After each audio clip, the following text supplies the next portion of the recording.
Buenos días, buenas tardes para todos ustedes, hermanos y hermanas, en esta semana más, quinta semana del tiempo ordinario, una liturgia para la vida. Vamos a dar una explicación acerca de ayer domingo quinto del tiempo ordinario. Debemos de entender una de las cosas primeras, que los evangelios en el momento del tiempo ordinario están bastante hilados unos de otros, porque nos están llevando poco a poco a ir caminando en el proceso de este caminar de Jesús por esta tierra. Y el domingo pasado se hablaba acerca de los diferentes llamados que hace el Señor a nuestra vida para nuestra existencia. En un cierto tiempo tenemos que venir y en un cierto lugar para, con nuestras cualidades, dones, tareas, misiones, en pocas palabras, poder realizarnos y realizar el plan de Dios. Ahora, en este domingo, está bastante específico que hay unos entre muchos que son elegidos específicamente para la tarea de la evangelización, la predicación o la continuación de este servicio ministerial del Señor Jesús. La primera lectura nos está hablando de esa misión en un primer momento de Isaías, que precisamente con una visión que tiene y que va a ser llamado para la predicación de Dios o por Dios, se siente Isaías impuro y pecador para poder hablar de este Dios omnipotente y eterno, trascendente. Nos lo está diciendo la primera lectura acerca de el incienso, el humo que existe en el templo, la orla del vestido de Dios, como también los ángeles que entonan Santo, Santo, Santo. Y baja un ángel para purificarle la boca, para así haga este servicio. Así también igualmente lo vemos en el Evangelio. El Evangelio también nos debemos de centrar que Pedro hace otro tanto. Se siente indigno de ese llamado o de descubrir en Jesús que le va a dar la misión de ser pescador de hombres. Inmediatamente después de la pesca milagrosa, se admiran de él y también sus compañeros, que también van a ser compañeros de esta predicación, y dejándolo todo, lo siguieron.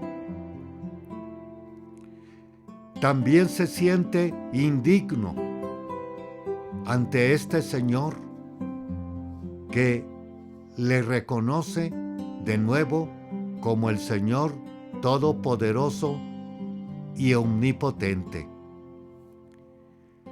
También vemos en la segunda lectura de Pablo que precisamente con esta predicación aprendida y también enseñada por los apóstoles, del cual él se siente indigno e inclusive dice que es un aborto.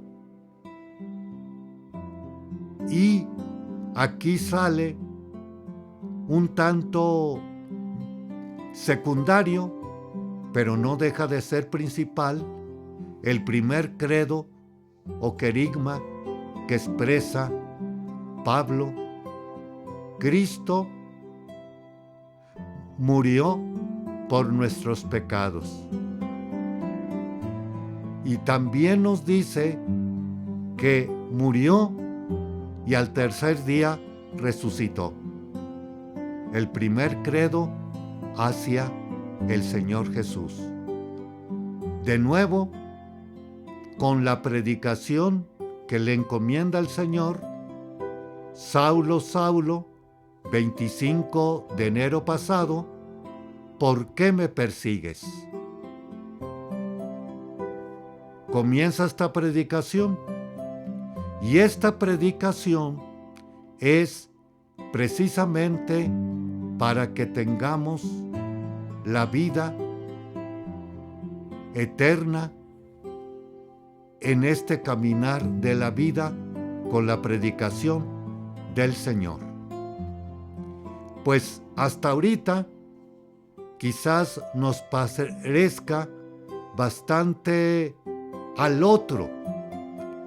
Ese otro viene siendo precisamente los sacerdotes, diáconos y obispos, como también aquellos y aquellas de la vida consagrada, que han dejado padre, madre, hijos, tierra y parentela para seguir al Señor. Estos son y estas son los que precisamente continuadores de esta tarea: Isaías, Pedro, te haré pescador de hombres, junto con los 3 siguientes seguidores, y Pablo. Vamos a hacer un pequeño espacio y regresamos.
Continuamos en este siguiente segmento de una liturgia para la vida, que lo estamos realizando desde la ciudad de San Cristóbal de las Casas, Chiapas, México, desde la parroquia de San Francisco de Asís.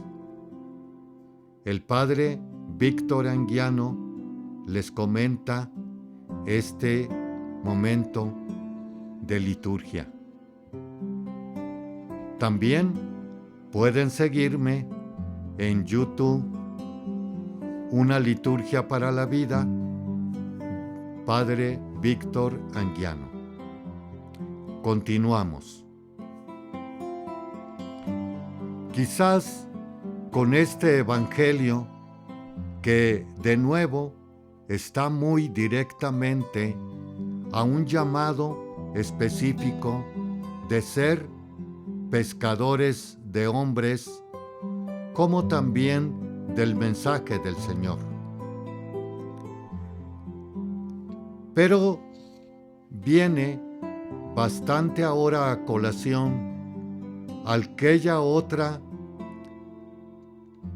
comentario del Papa Benedicto XVI emérito, que nos decía en aquel entonces que él, antes de ser sacerdote y obispo, como representante de toda la Iglesia, el Papa, fue bautizado.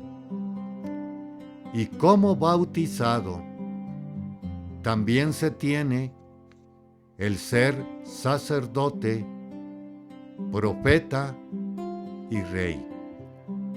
Sacerdote no que ofrezca necesariamente un sacrificio, sino los sacrificios de la vida de santificación para uno como para otros. El ser profeta es enseñar, como ya decíamos, el Evangelio y la evangelización, o lo del Señor, o de nuestra Iglesia cristiana y católica.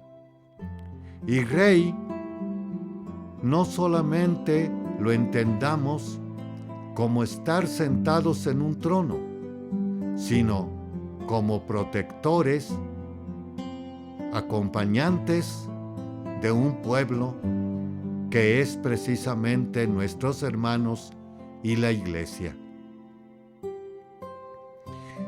Como bautizados, pues, tenemos esta tarea también nosotros un poco más reducida de los que hemos dejado padre, madre, esposa, hijos, tierra y parentela.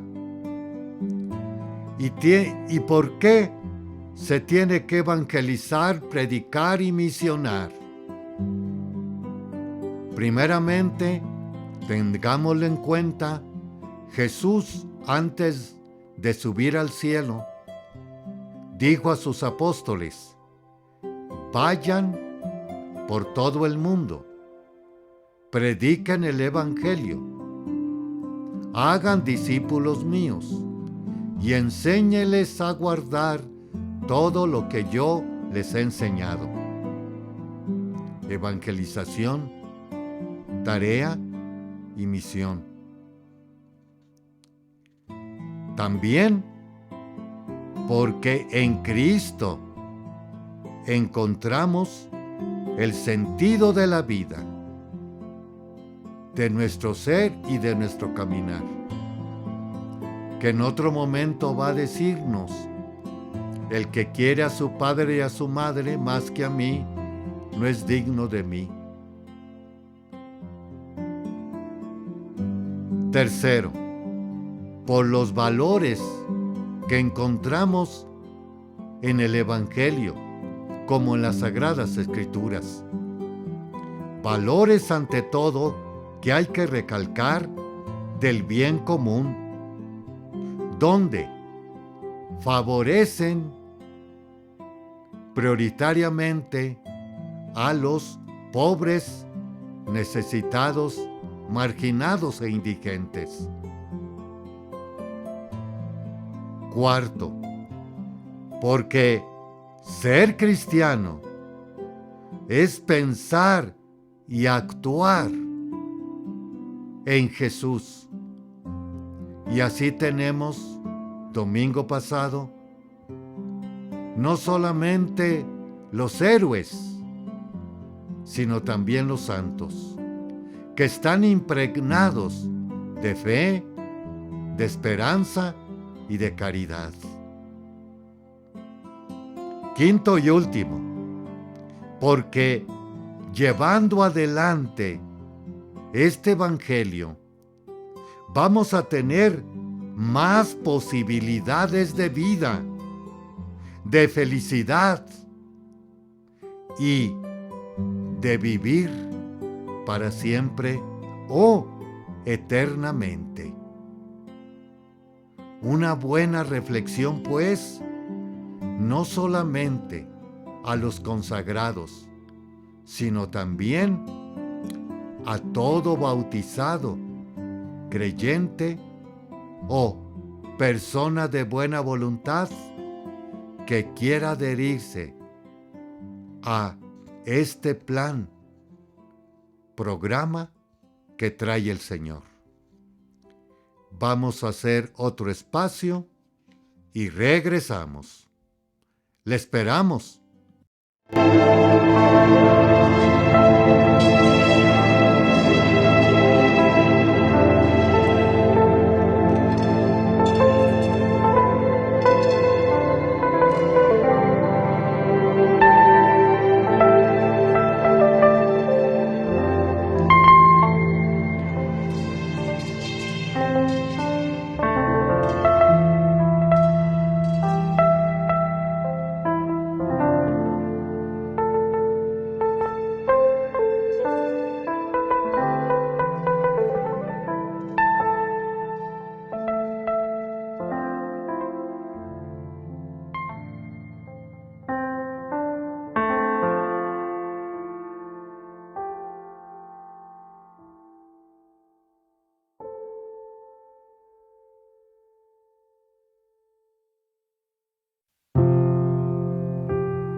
Continuamos con este siguiente segmento donde vamos a ver los signos y símbolos litúrgicos del Padre Guadalupe Pimentel, editorial Paulinas. Vamos a hablar ahora acerca de la asamblea, o muy más conocido con el nombre de iglesia, y también otro nombre, comunidad. La asamblea es convocada y una vez que está reunida, se forma el pueblo santo, sujeto de la celebración, que es congregada y ordenada bajo la dirección de los obispos.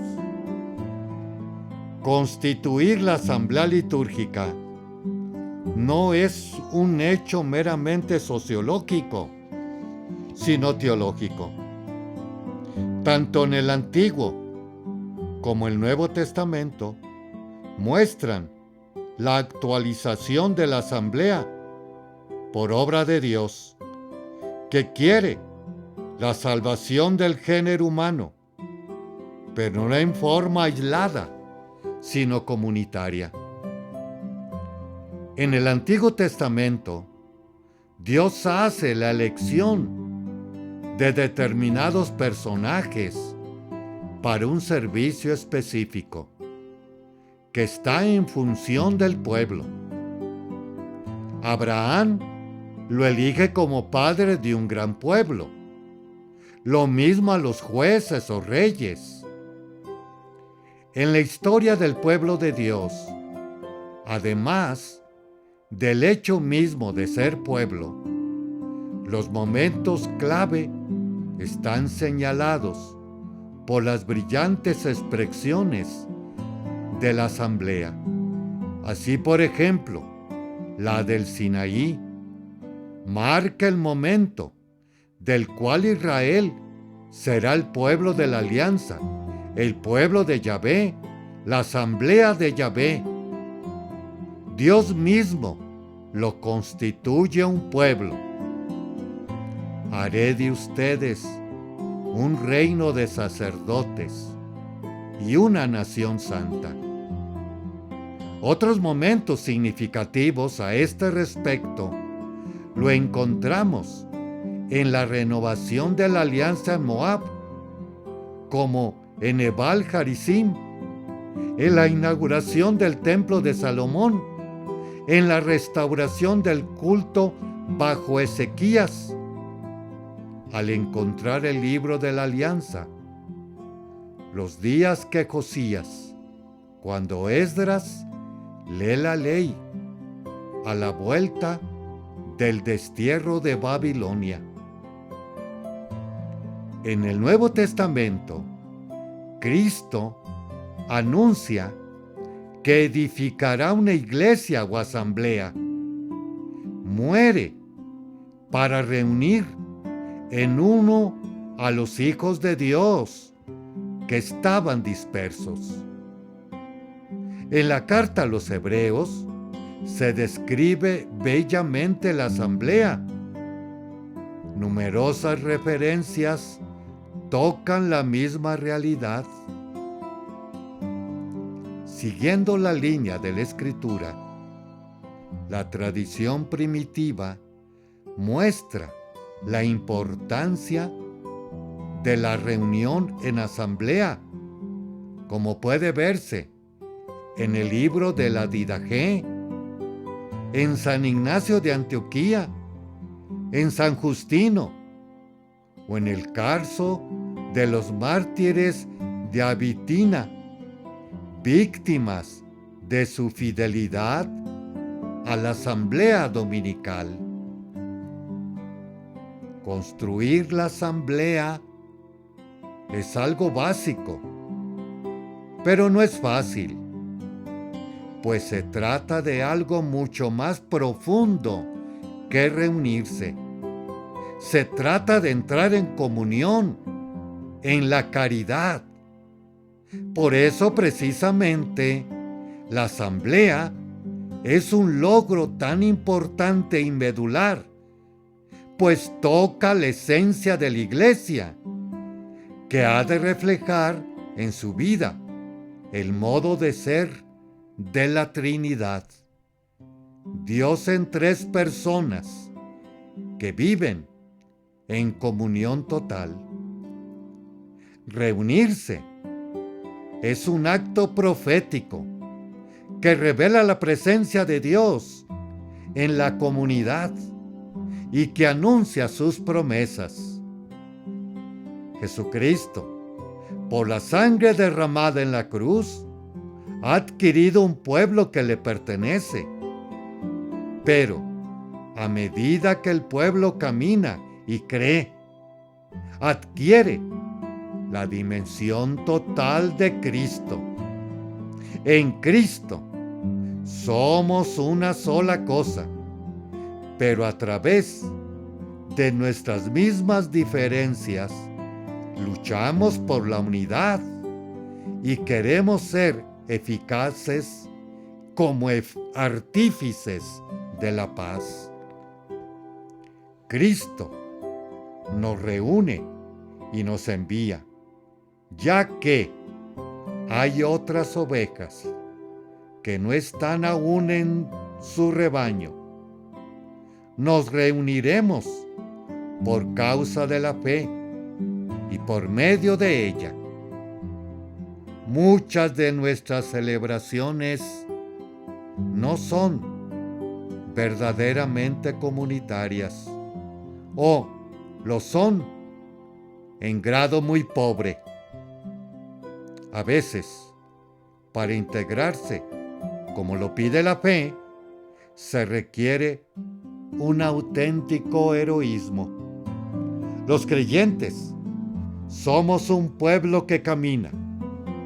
Algunos marchan a buen camino y están muy adelantados. Hay otros que van arrastrando los pies. Bien, los que, porque lo han querido la vida o porque no se les ha enseñado a caminar bien. Hay quienes que caminan con entusiasmo y quienes van renegando. Están los que son firmes y los que vacilan. Un pueblo que camina, un pueblo solidario, tanto en la gracia como en el pecado. vamos a hacer otro pequeño espacio y regresamos en unos momentos. No se nos vaya.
Continuamos en este siguiente segmento que estamos hablando acerca de la asamblea, que ahora podemos decir iglesia, comunidad o cuerpo místico de Cristo, que desde el Antiguo Testamento hay ya esta reunión donde precisamente son convocados, no solamente socialmente se hace el grupo, sino que son convocados por nuestra fe y llamado para hacer esa asamblea o comunidad. Por otro lado también se nos está diciendo que hay ciertos ministerios y servicios que esta asamblea tiene. Ante todo está el que preside, como también otros colaboradores. Continuamos. Para construir la comunidad es indispensable romper el individualismo, tanto del que preside como de los miembros entre sí. El Vaticano II subraya la importancia del sentido comunitario. Las acciones, dice el concilio, litúrgicas, no son acciones privadas, sino celebraciones de la Iglesia, pueblo santo congregado. Mientras que sea posible, ha de preferirse la acción comunitaria a la individual y casi privada.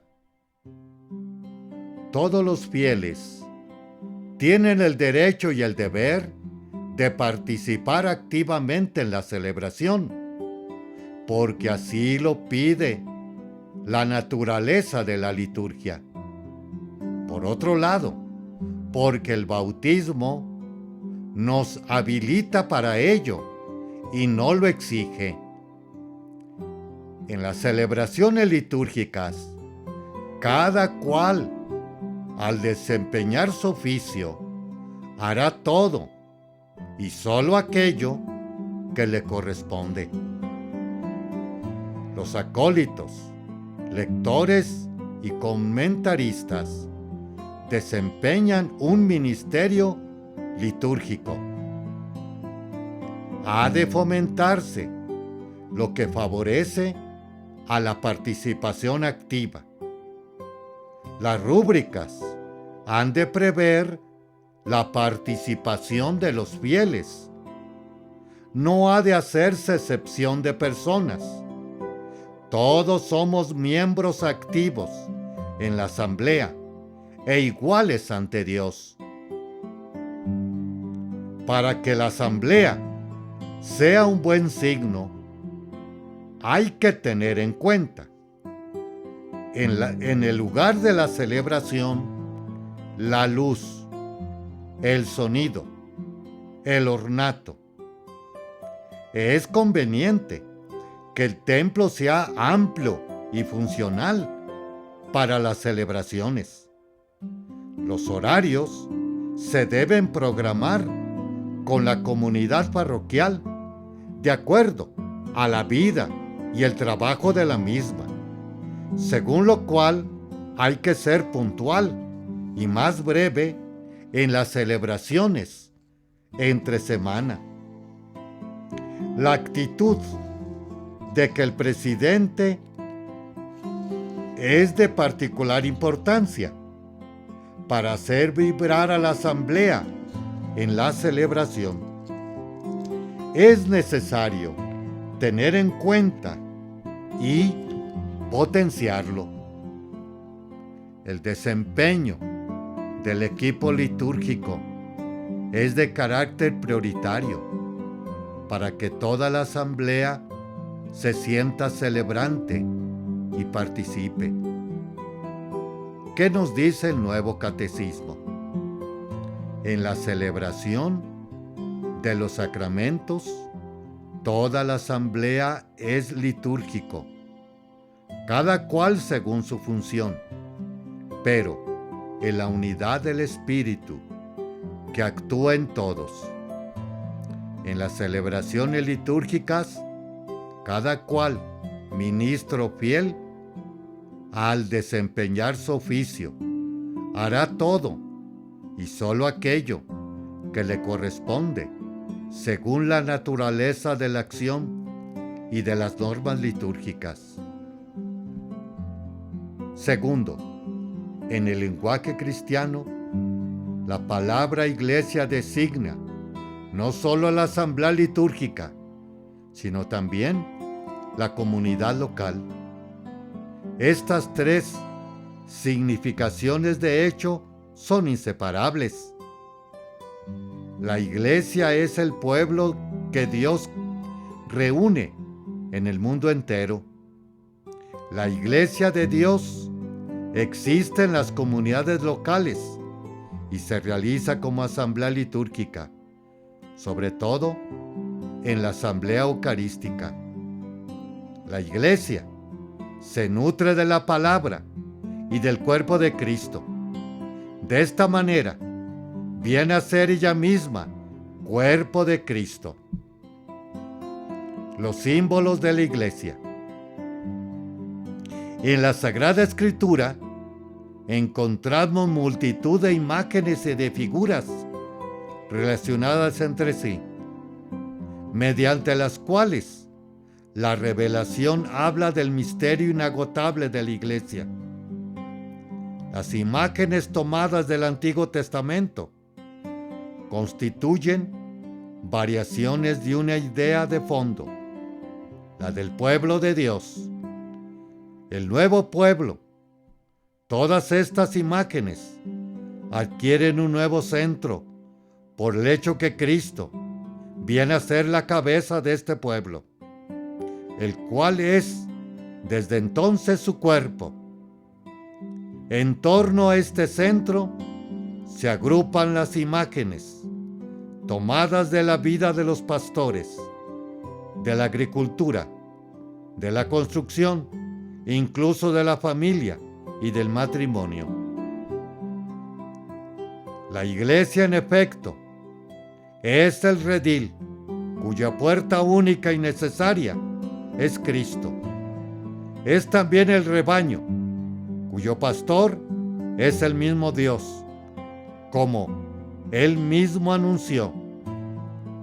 Aunque son pastores humanos, quienes gobiernan a las ovejas, sin embargo es Cristo mismo, el que sin cesar las guía y alimenta.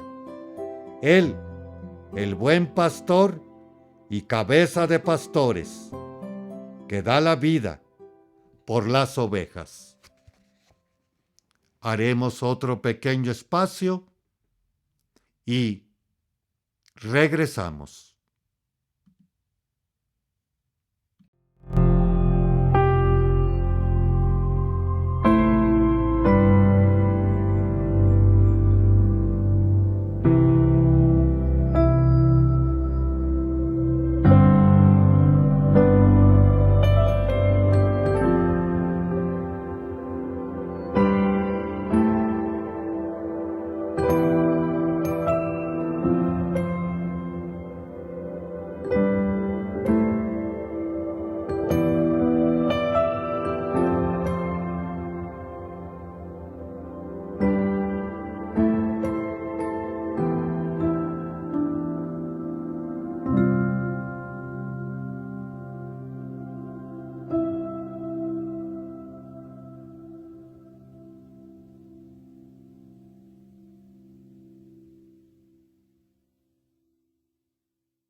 Continuamos con este último segmento de una liturgia para la vida.